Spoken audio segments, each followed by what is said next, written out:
দেখেন কত সুন্দর একটা কফি ফুল বের হয়েছে। এটা হচ্ছে প্রথম বের হয়েছে। এই যে অনেকগুলা কফির চারা লাগানো হয়েছে, কিন্তু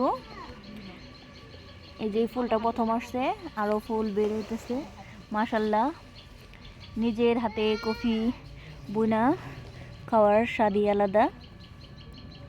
এগুলার ভিতরে বেশি সার পড়ে নাই, হালকা পাতলা সার দেওয়া হয়েছে, জৈব সার ব্যবহার করা হয়েছে।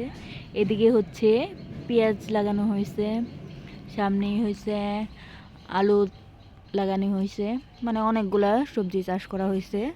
লাল শাক লাগানো হয়েছিল, খাওয়া হয়ে গেছে। মাশাল্লাহ, অনেক খুশি লাগতেছে ফুলকপিটা দেখে। অনেক সুন্দর ফুলকপি বের হয়েছে, ফুলটা আসছে।